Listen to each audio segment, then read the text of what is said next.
Welcome to the Misfit Toys, everybody. Give me some snaps. Give me some jazz hands. Maria will be joining us in a moment, but right now we have the amazing Melissa Dupre. Hola, hola. I'm so sorry. Of course, this is the most perfect introduction entrance for you. You're like,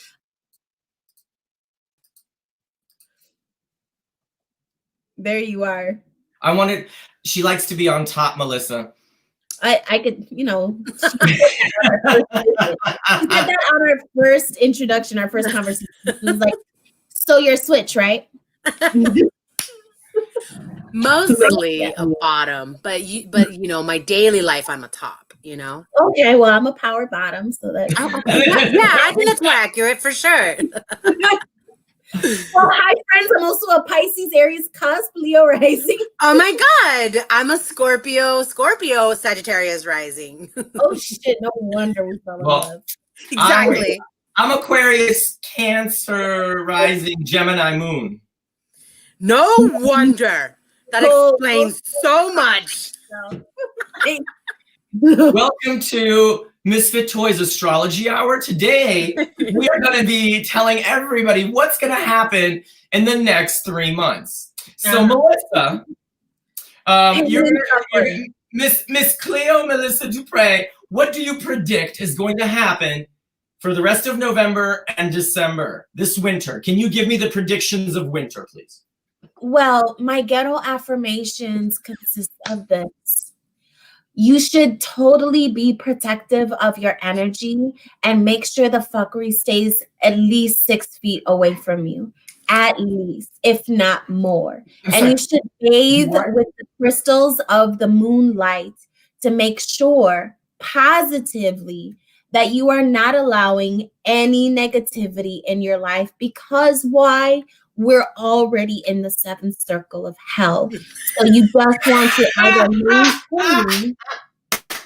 maintain, not go deeper. That's my prediction. Yes, y puti frescas.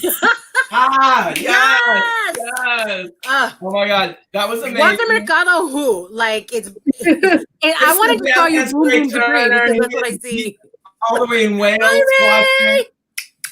Yeah, I've never been on an international podcast, nothing. So for those of you who didn't realize, that was a Puerto Rican version of Walter Mercado. Well, he is the queen of all like fortune and oracle. But, everything. Yeah, I'm Puerto Rican. We exist outside of the island. Wait a minute. So for those who are geographically challenged, where is Puerto Rico? Wait, I'm going to time out. I didn't think that Cletus was going to come out this soon, girl. Oh my gosh, we're really this soon? Oh, Lord. Already. Melissa, could you tell me where Puerto Rico is? Well, Cletus, so the good Lord would like to say that the chosen people are truly the Puerto Rican people, and those people would be located just a little further into the Caribbean. So like right where you have your mothership, Florida, right? Right below that is Cuba. And then the next door neighbors are Haiti or Haiti and Dominican Republic. And then next over is little tiny Puerto Rico, that is a commonwealth of the United States, the most southern border of the United States, not Mexico. It is the most southern border of the United States as a commonwealth colonized community of people who have not had their own autonomy over their land since the early 1900s. Wait a minute. So you're telling me that you're right next to the commies in Cuba? No, there's a whole ass island with 2 different countries in between. Wait, so there's communist countries and then Puerto Rico. Yeah. And you're telling me that this is a commonwealth. What does that mean? What's a commonwealth? That means we get to pay into Social Security and never get it back. Sounds about right. That means we are citizens but have 0 rights. We can't even vote for a president of the United States, of the colonizing country that took over. We can't vote for that president. We could only vote for our governor, and that governor present their political views in Congress, but even so, most of them vote Republican, which is interesting.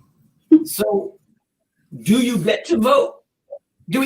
Are the taxes different? That was my second question. Like, because you pay less taxes, you don't get to vote. Is that right? No, we pay higher taxes. Taxes in Puerto Rico right now are higher than the ones in Chicago. So taxes in Puerto Rico is about 15%, and we make the mean average annual salary is $26,000 a year, and we pay higher taxes.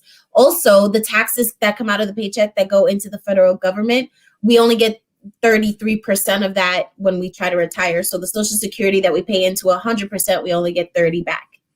So it's pretty why all the Puerto Ricans work under the table and get paid in cash just to keep it fair. No, that's Mexicans. Ah, darn it! I get the wait. There's a difference between Mexicans and Puerto Ricans. Oh shit, Cletus. All right, Cletus, look at here. We ain't got time for all that right now. Like we it is so early. I can't. No, we got my blood pressure. Honestly, right? I forgot to take my blood pressure pill already. I can't. It's too early. I'm going back. There. What do you guys normally do on this show? First of all, this is incredible. I love the concept, and I love what Cletus, formerly known as Cletus, was explaining to me about having semesters of women in comedy. So like, I'm just happy to fucking be here, and I know that I just met this crazy psycho. The other one. Not crazy psycho. Yeah. We go way back, you and I, at least a month and a half. But this is how this shit runs, huh? This is like okay.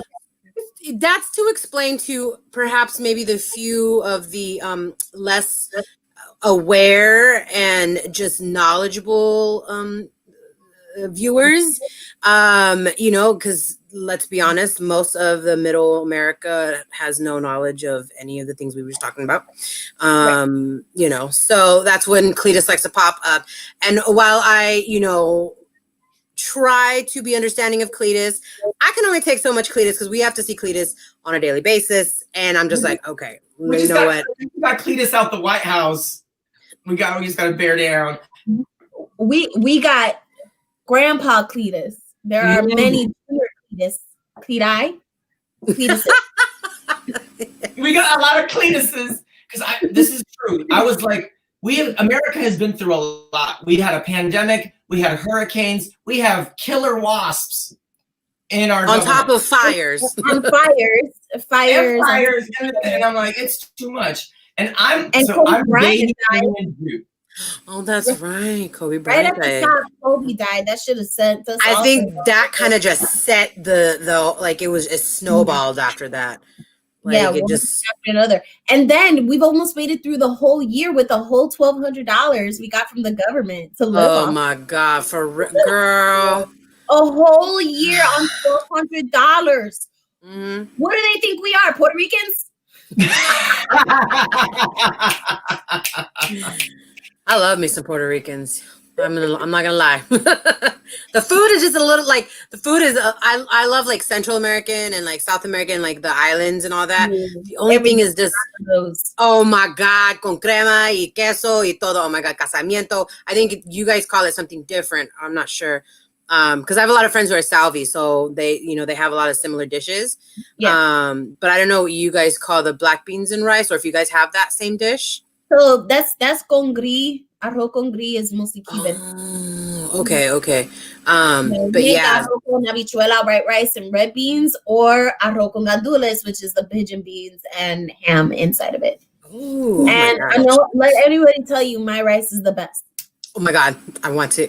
Well, we've already just decided we're besties and we're gonna hang out. Get some tacos that won't cost you $30. I don't understand. I told that taco truck owner to Baja to come out and tell me to my face. First of all, where was this taco truck is what I want to know, number one. It was on the corner of Hollywood Boulevard and like La Brea right there. It was right by okay. Hawthorne, something like right by the Roosevelt Hotel. And I was like, I'm at the. Oh, that's why, because that's a tourist area. I know. So that's why I was just like, calm down and look at my face. I'm not a tourist. From this. That's what happened. You were in Hollywood. No, he knocked that shit down by half and gave me a free drink because I was like, he knew better. But also the Chicago in me was like, come down. Come out here. Yep. Come out here. Good for you, yes. Because that is ridiculous. I'm like, no, that is just, I couldn't even fathom. I was like, where are you? We gotta go eat. We have to do something. Only to also solidify the fact that I don't know if y'all have seen Maria de la Ghetto, her stand-up, but like she crushed it. I was cackling. And I don't even know why I was headlining that night because the whole lineup was stupid. It was so good. Everyone brought the fire. Person was phenomenal. And I was like, this can't end with me. This cannot end with me. Everybody crushed it. And I have to say, like, I want to be in community with everybody that was on the line Locas because they were just amazing. Oh my gosh. And unfortunately with COVID, what people are not seeing is what we're doing in the comedy houses and the venues. Normally we'd be able to record our stuff and make compilations ourselves and put that out on the internet. But we're here, we're producing, we're creating language, and then people like Tiffany Haddish can host a variety show and create all kinds of platform for women of color on HBO, but that doesn't extend to everybody. So not all of us have the same access and platforms. Right. So it's moves like this that allow us to kind of like show up for each other, learn about each other, hear each other's voices, and make it just make it a little bit more accessible for people like yes. Well said. So well said. So before we go on, yes. I need everyone to understand that this show is designed to battle sexism and racism and at times Cletus pops in because and being a gay Ukrainian Jew that moved from communist Russia during the Cold War, it was tough. And to make my life easier, my mother named me Igor. Like literally, she thought getting beat up after school would give me a thicker skin. And like, I have had so much struggle and with my sister and my family. And it's just that sometimes, I always felt like a fish out of water in America, even though I am an American. And so we created this Misfit Toys podcast so that we can actually demystify some of these, because honestly, some people, they want to know, they just don't know better. And some people, we just need to kind of bash them over the head with some sheer honesty and truth. So I appreciate you, Melissa, joining us to help us with our mission. And the white person will lead the way, right? Like talk about combating sexism and diversity by having like a white male-led room. Be like, let me talk about my struggle. Like, right? I was like, okay. I'm so glad we're talking about women of color because I have suffered. I was raised by Black women. When we moved, I grew up in the neighborhood. I was the only white kid in the whole block. Like I learned how to double dutch before I learned how to roller skate. My holla was on incredible. Grade me some holla. And you live in Mexico, bitch. Who are you? I'm running from the government. Shh. Don't say it. I'm Antifa in the raised by Black women. Because like I had to get a job as a poodle. Do you know what a poodle is, Melissa? It's kind of like a mule, but they take it in the ass. Well, it's like a coyote. Close. It's a coyote. White people into Mexico. I smuggle illegal white people into Mexico. That's how bad America has gotten, Melissa. Yep. Mm-hmm. It's bad. It's bad for white men out here, man. It's rough. I know. My gardener, his name is Steve. He's from Orange County. But I also don't let any people of color clean my house. I only hire Russian and Polish maids. They know what they're doing, you know. they do, because like they get it clean as if you know. I can't say anything, like I really can't. I can't. I know exactly what you're trying to say. No. Oh my! Starting out, I can't. I'm They're very. used to cleaning an iron curtain, so now, like, compared to just a regular linen curtain, it's clean. You know, it's nice. It's good. You say that shit, girl, because like I got you. 20 years from now, when anti-racism work has really prevailed, and they want to say we were so racist towards Eastern Europeans, this shit's gonna my God. It's gonna be and I will still be like, I said what I said. I said what I said. I'm here for it. Oh my God. Yeah, no, this is so in Europe, when I lived in Europe, Eastern Damn Europe, it. the Romanians are considered, they're the ones that do most of the stereotypical work that Mexicans do in America. And Yes. everyone east of Romania are the Mexicans of Eastern Europe. Mm-hmm. And so they just call me La Rumana. Everyone in Spain, everywhere they just call me the Romanian. I'm like, but I'm from Ukraine. Like, yeah, that's East. That's just Romania. Just like a lot of Americans, like, you're all Mexican. They do the same. So I was like, oh, this is kind of what it must feel like to be Mexican in America, where everyone, you know, assumes all these things. What are some of the assumptions that people have assumed about you, Melissa? That I would love to hear. What are some of the assumptions that people assume that you're like, you know what? Let's have an assumption moment. That I like them. Most people think that I like them, and it's just not the case. It can be further than the truth. So like that's one. Just because I'm friendly and sociable doesn't mean like we're gonna go make food and pick out dildos together. It's just not the case. So one is that just because I'm friendly and I may want to fuck does not mean that I actually like you. Oh my God, I feel that in my soul. I don't like people. I like people liking me. I that's such a Leo thing to say.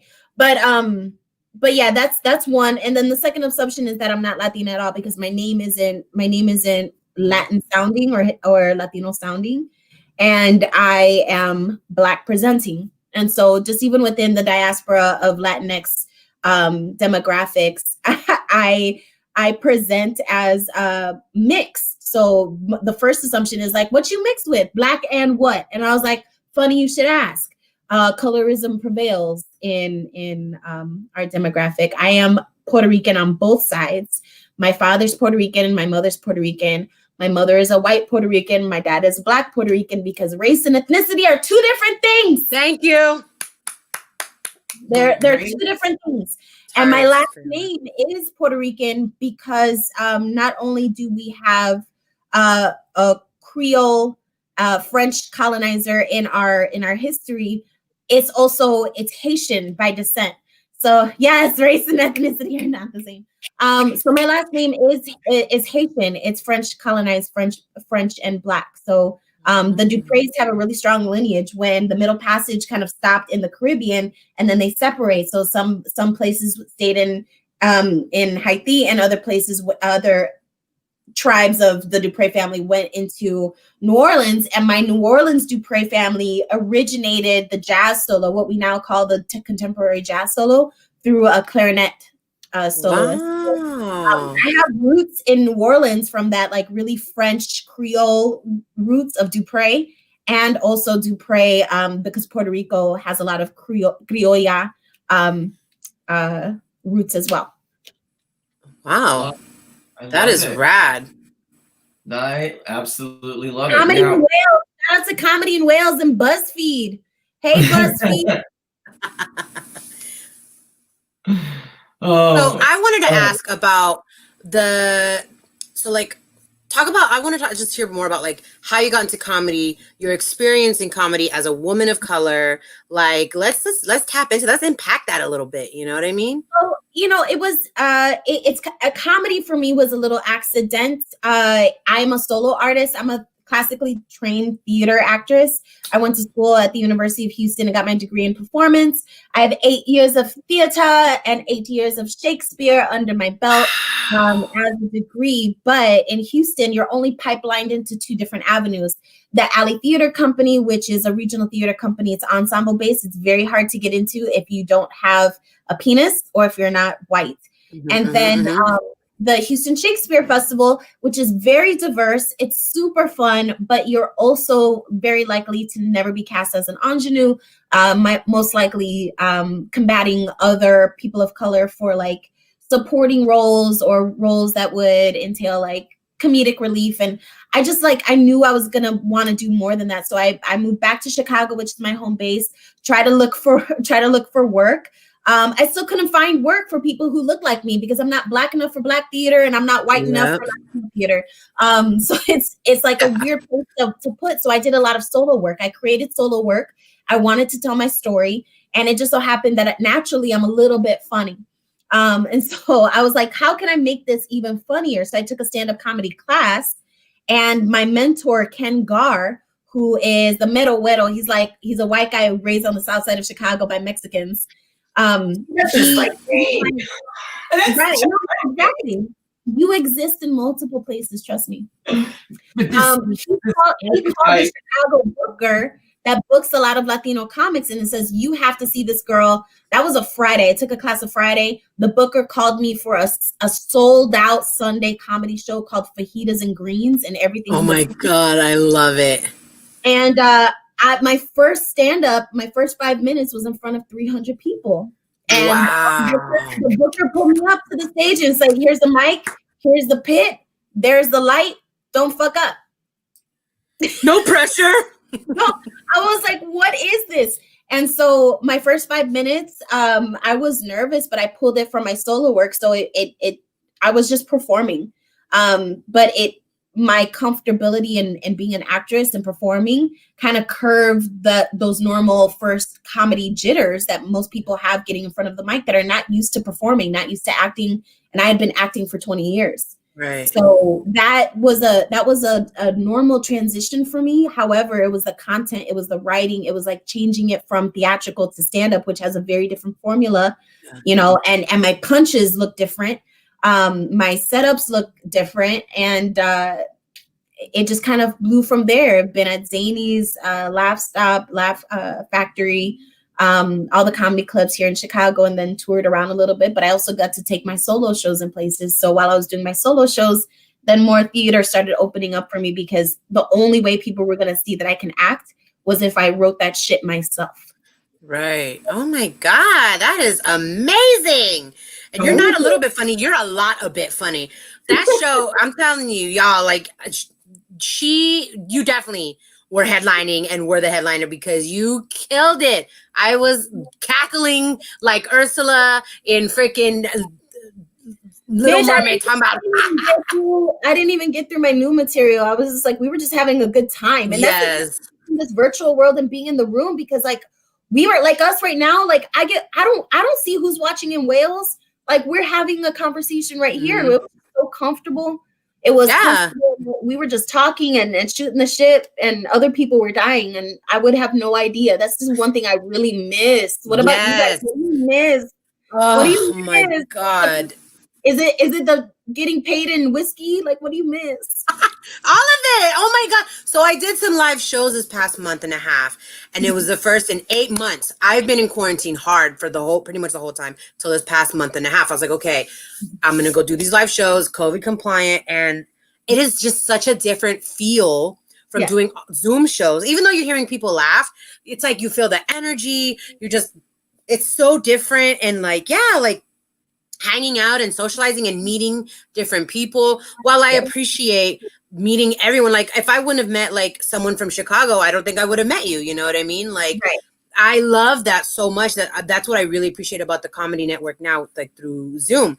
But I do miss those live shows. I miss like hanging out afterwards and like maybe holding it up afterwards. Like, oh my God. You know what I'm saying? Like, I've been on my sad ho stuff with my music, like with my SZA and my, you know. Oh, you got a sad ho playlist too? Yes. Oh my God. Do you have sad ho music? Oh my God. It's called my Kill Me Now. It's called what? Kill Me Now. Oh my God. Mine is just called Sad Ho Playlist. I'm really basic, but oh my God. I do. What's your sad bitch playlist? I love it. Oh. What? You okay, Iggy? Yeah. No, I thought we just froze, and I was like, wait, No. No. It got me thinking about this whole sad playlist, and you got me into thought, and all of a sudden I got lost in like the breakup moments and the sound. Like you took me to a place, and I literally you took me there. We triggering Igor over here. We study triggering this. So I want to ask a question. Do you consider yourself successful, Melissa? What does success mean to you, and do you consider yourself successful? You know what? That's a really good question. I had always said that I will feel successful when I can shop at Costco and it not hurt me. And you mean like mentally or financially? No, financially. Because I take a hit when I go to Costco every time.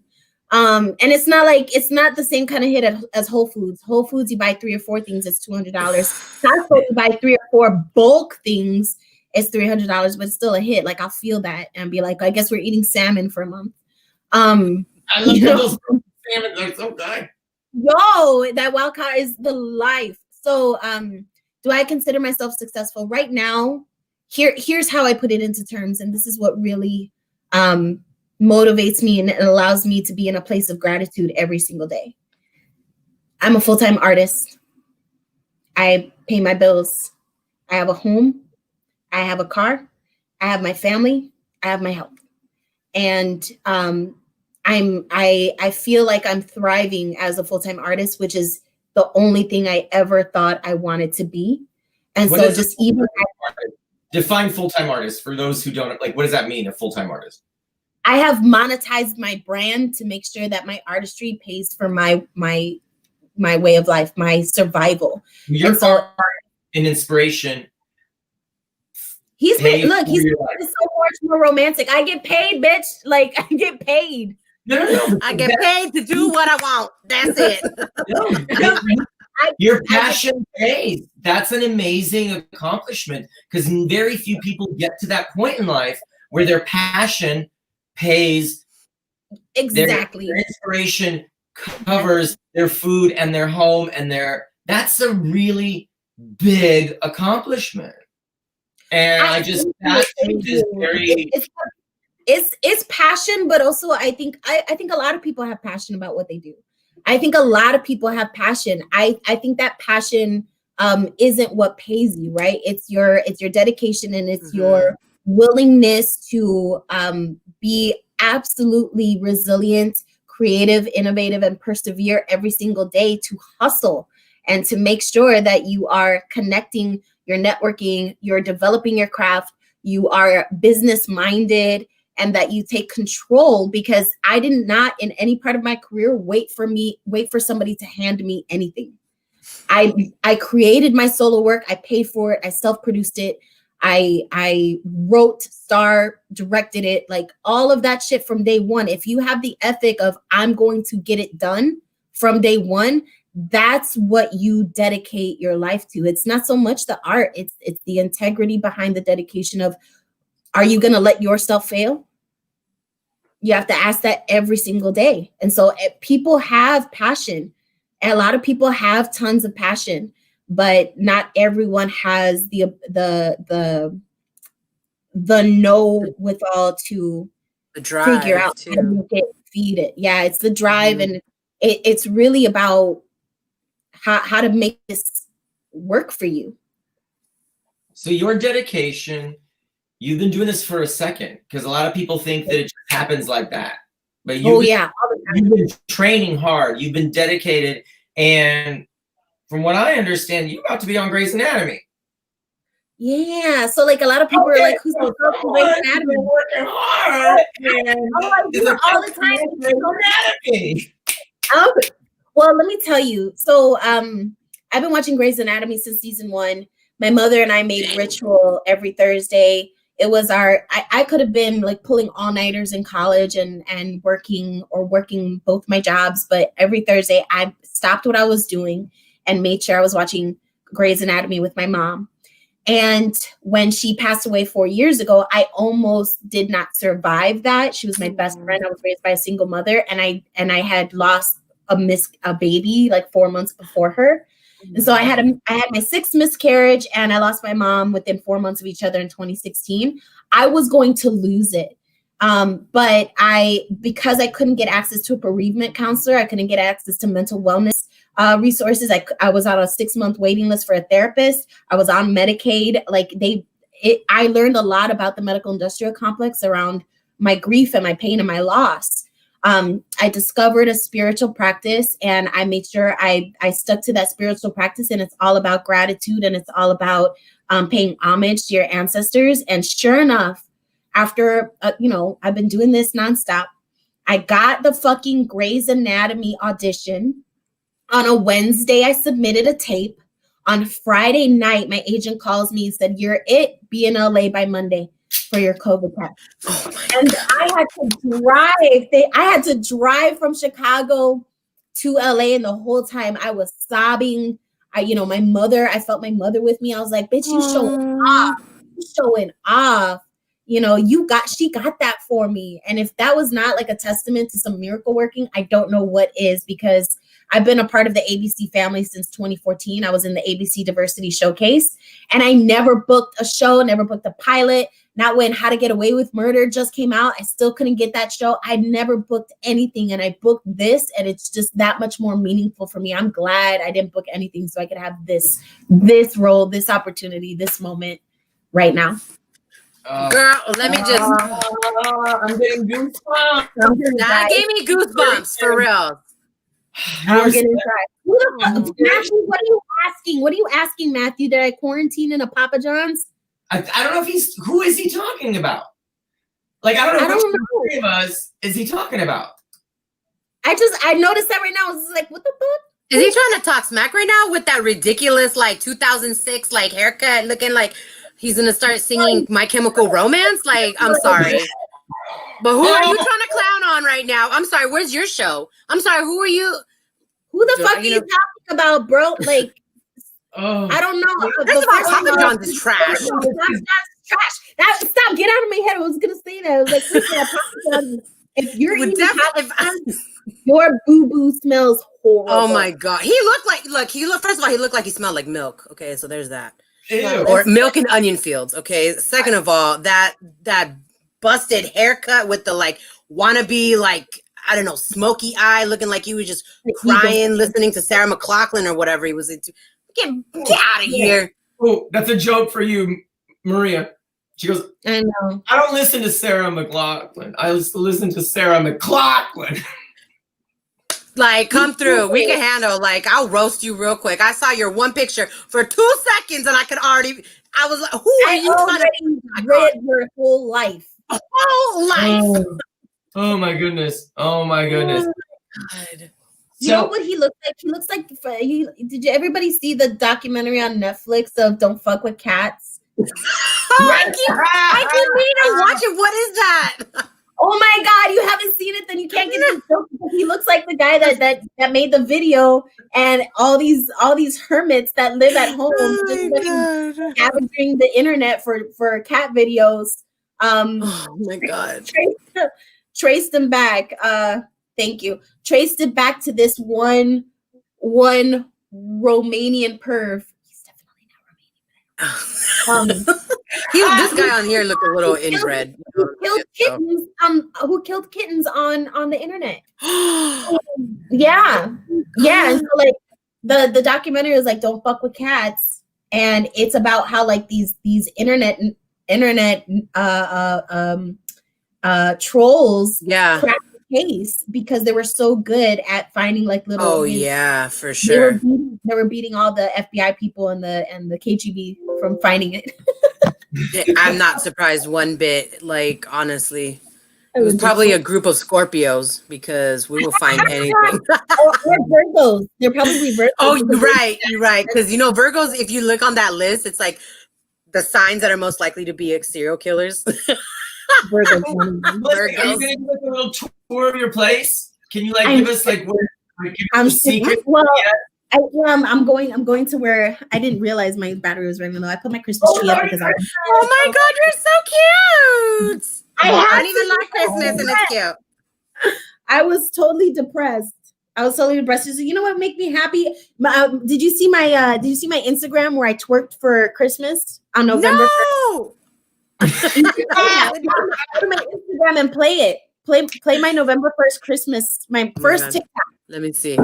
I will look this up right now. Go to my Instagram and it's just like a few posts down and you'll see a certain number of sleeps till Christmas. Okay, let's see. It was on November 1st? Yes.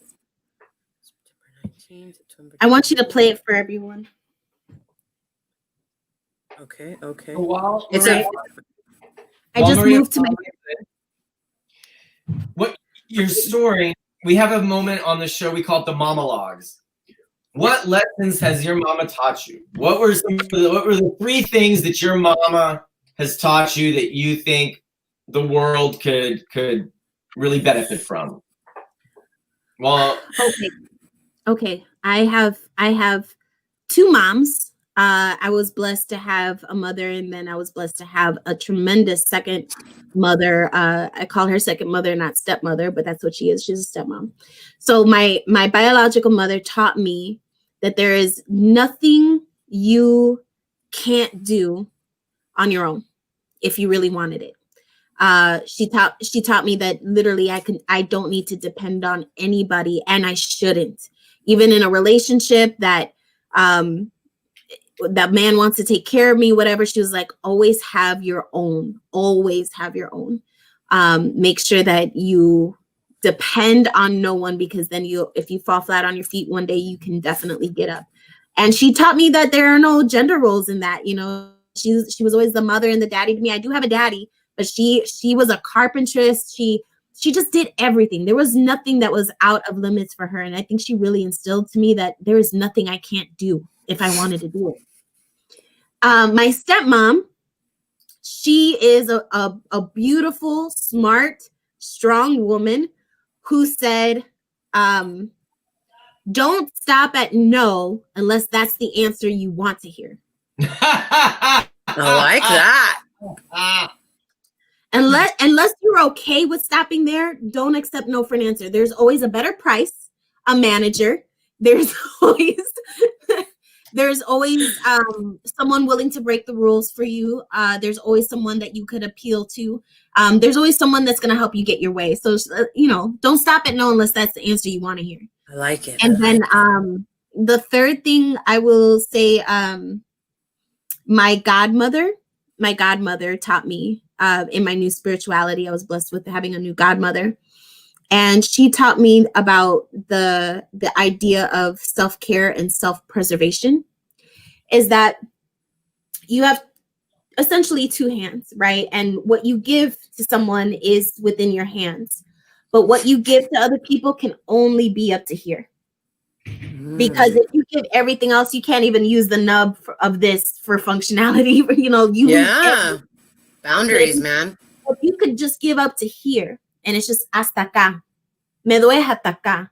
Because after this, then I'm stupid. So much sense. ¿Cuál es la expresión en español? ¿Cómo se dice eso? Pues dímelo en español, porfa.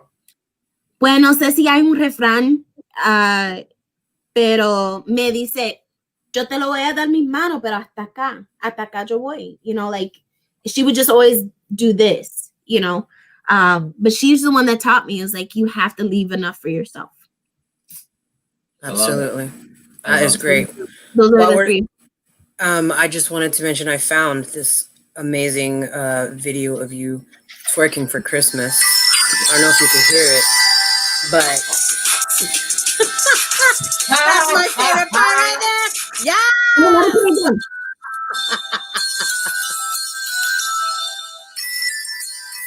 my God, there you go.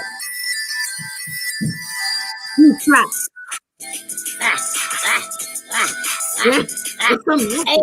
Paris Global needs to. Paris Global is now going to be like, oh wait a minute. That was great. That was great. Man, you could do the wall twerk. I've never been able to do that. I do not have enough upper body strength to do that. I mean, I could twerk. I would go to the club. They threw their phone. They saw it was like, Melissa, you do what? And I was like, you don't even know. You don't even know. I said turmeric. Is it turmeric or is it turmeric? I don't know. Turmeric. Okay, here's my thing. It's turmeric. There's an R in there, so I'm like, I have to say the R, so I'm like turmeric. But then people like to say turmeric, and I'm like, look, I grew up saying Gatorade because my mom is a Fabi Filipino. I said Gatorade till I was like 13 or 14. So one of my high school friends was like, what did you say? And I was like, what did you say? Like, I don't know. So apparently it's Gatorade, but anyway, just had to ask. I'm like, is it turmeric or turmeric? Anyway, I say turmeric because I'm not British. That's why. Oh, is that how they say it? Turmeric. Well, the turmeric, I think, is. You know what? I don't fucking know. You know what? I don't know. If they're pronouncing the H in herb, I don't trust them. I mean, they pronounce the H, but then they'll say things like it's a bottle, yeah. And I'm like, what? I'm sorry, it's a what? It's a glottal stop. Bottle. I've never, Maria. I used to live in London, and I never. Now I see it every time. They were like that, and I was like, "What about my butthole?" And they just wanted a bottle. I did not understand. I'm saying because you have like the posh, like the Queen's English, like, "Oh, welcome! You're part of the cast of Grey's Anatomy. That's lovely." It's the estuary accent. Oh, estuaries. The Queen's English estuary. Then you have like the hood, it's like, yeah, proper fit, yeah, it's proper fit, mate. You go, yeah, that's my favorite one. Oh my God, if a dude comes up to me talking like that, I'm like, you want me to drop my panties where? Because right now I don't. If you understand what he's saying, I can most of the time, thankfully. Cockney. Huh? Maria loves Cockney. Absolutely, in every form. Rhymes on both cock and knee. And also, don't get me to Brit. No. I want some Cockney. That's what I need. Or some like real hard, like Irish or Scottish. Yeah. I like hooked up with a guy for some reason. The British Army, Royal Army or whatever, comes to this place in El Centro. Like they have the Navy base there, and so every summer I would be like, "Oh snap, they back!" And go for the scouting, man. Oh my God. And like I hooked up this one guy and I was like, what's your name? And he's like, Ande. And I was like, what? Ande. And he was Irish, like heavy Irish, because Northern Ireland. And I was like, spell it out. I can't understand a damn thing. He's like, A-N-D-Y. Ande. And I was like, oh, Andy. Yeah, Ande. I was like, okay, let's make out now because I don't care. Ooh, can I interrupt this for Drew's question? I really love it. Okay. Yes. First of all, Drew, you're sexy as fuck. That's right there. You look like a guy who ghosted me after a first date.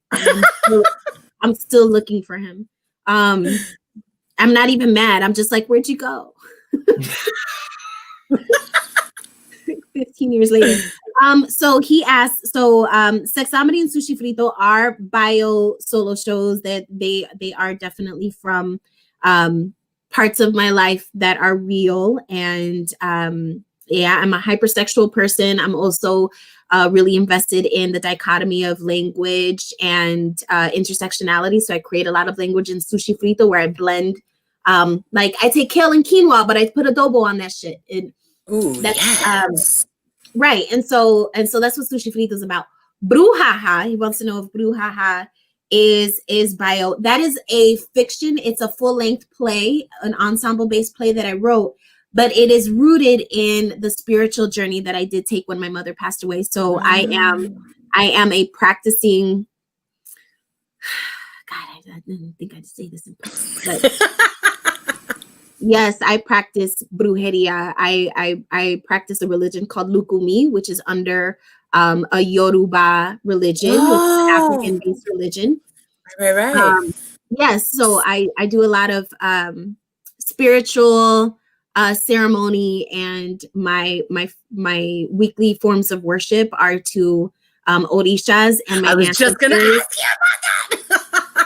Yes, and so that's a big part of my life. Like everything that I have is like orisha based. Oh, I love it. My style is Afrocentric. So Brujaha is a play I wrote about a very well-meaning young witch who gets every single fucking working wrong. Like she tries to be a good bruja, but she always misses an ingredient, or she tries to make things organic, but like she doesn't really know that it's gonna turn your skin yellow.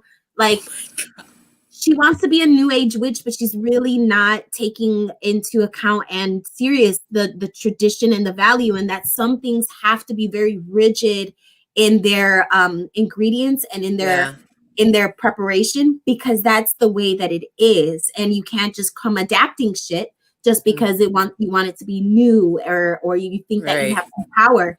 It's about her being an accidental witch and coming across a lot of conversations around what traditions hold us back and what things can move us forward. And this is oh my God. So this is a play you did, or you wrote it, or where? Oh yeah, I developed this play over. Yeah, it's called Sexami and Sushi Frito, right?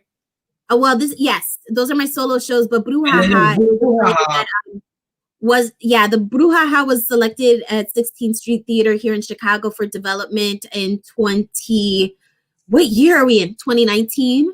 And in 2018, I developed it at Free Street Theater, and it was going to have its world premiere this fall, but can we see clips of it anywhere? What do we do? So you can read the play at the New Play Exchange, but because it was always in development, I only have recorded stage readings, and those, because it's so early in development, it's not common practice to put them out because it can get stolen and a lot of sensitive on the development process. But have you been dating during this moment of the pandemic? Has there been any dating going on in your life? Well, yeah. So it's oddly enough, this year has landed some big Oshun energy in my fucking lab. Like Oshun just dropped her big old dick and said, "Here." Like, yes. Oshun in 2020 was like, "You're gonna have your most thoughtiest fucking summer in a quarantine." And I can't say that I've been dating, but I've had more attraction in my life this year than I've ever had, because I decided to open myself up to dating, and I let people know that I was dating. I think people just in general just thought I was single and like hated people. They never approached me. They never really took me serious and romantic. And they, I'm queer too. So like that was, who does she like? And nobody even tried it. And people were just resigned to say like, oh, she moves through the world as a single person. Nah, I really opened myself up to dating, and boy, like that shit opened the floodgates. So I created a show in quarantine called 50 Blind Dates. And I went on 50 random Zoom dates throughout quarantine, recorded them all, and turned them into little episodes of a reality dating show, little 15-minute increments. And where do we see this? On YouTube. It's called 50 Blind Dates with Melissa Dupre. The first season is out. So the first 10 dates are already out. I'm working on season 2, which will be coming out in the second season. Is it coming out in December? But you'll see, I have some great dates and I have some bombs. Okay, I want to hear about the bombs, girl. Give us the bombs. Tell us the bombs. Give us a highlight. What was one of the bombs? The worst dates are ones that mansplain the fuck out of everything. Oh God. And ones that never ask me questions. That I had a date that literally I talked out of the 50 minutes, 4 minutes. Oh wow. Oh my God. Damn it, Cletus. Oh my God, him again. Miss Melissa. Yes, sir. Miss Oh, Melissa. shit, now I'm gonna be observing his Dupre.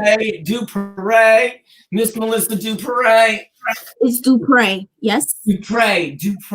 Miss Melissa Dupre. So yeah, let's pretend that you and I are going on a date.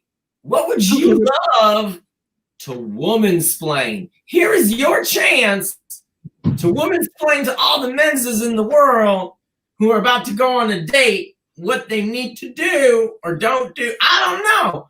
I'm just here to learn from you. So I would womansplain how vaginas work. I would actually take the time and fucking make a diagram at the dinner table and explain to you how a vagina works and explain to you what pH. Oh no.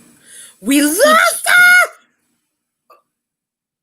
See, that's the problem. Every time someone tries to explain to me how the vagina works, it just buffers out. That's why I've never been able to figure it out. Is it buffering out? And you were about to tell me.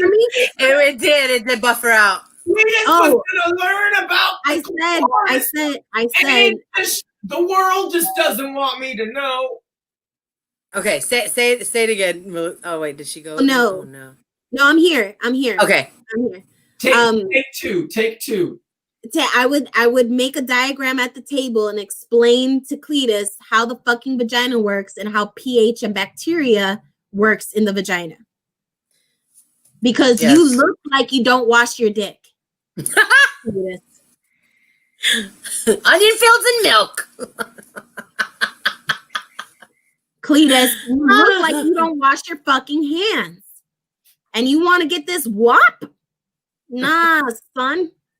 Let me explain to you. I would mansplain truly how sensuality and erotica and how, our sensuality is always different, but I would literally just like womansplain how vaginas work.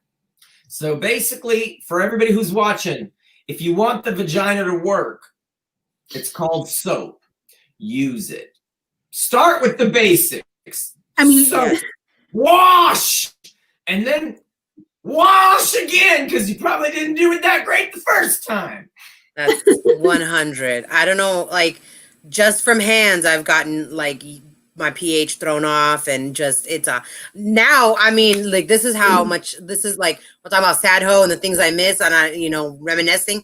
I was reminiscing about keeping antibacterial hand wipes so that men, because, I'm a hoe on the go. So we're in the back of the car.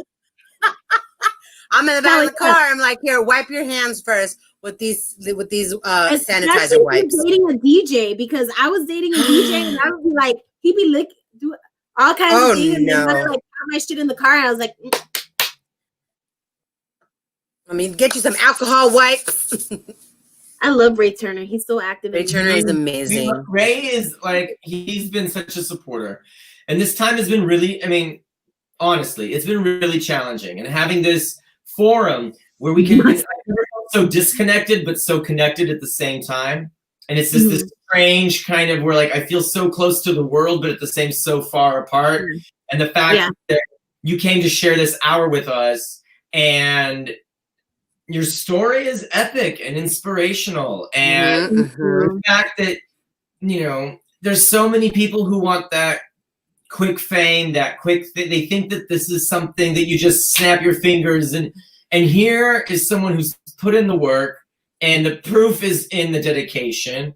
And now you have so many great things going for you. And on top of it, you are so incredibly hilarious. Like, just absolutely hilarious. I would love, if you don't mind, for you to be a guest professor at one of our, at one of the Misfit Toys comedy classes. If you could just come in and pop in and inspire some of because we have students that have been studying for 2 months and never been on stage. And then we have people who've been in the game for years, 4 years. Well, I teach performance, but mostly like I revel in teaching the art of solo work, because I just feel like, if I'm gonna If I'm gonna pass down your class. solo work. Oh my God, I would love to take your class. I would love Yeah, absolutely. So if someone wanted to take your class and study with you, do you have time? Is Grey's Anatomy 50 Blind Dates? Like, I don't know. I know, dang. I do not stop working, boo. The name of the game is passive income. So how can I get in touch with you to learn and study with you? www.melissadupre.com. I have workshops there. You can book a workshop and I can do that via Zoom. What I like to do is periodically I like to open up workshops and then do like 30, 40 people at a time. Or I do individual Zoom based style. Like today I was coaching someone right before I got here. I was coaching someone via Zoom one-on-one. Nice. So oh my God, yeah. Pray.com, right? Yep. Okay. So I'm gonna log on there and I'm gonna do what you said. And you'll see a sheet of all the classes that I teach.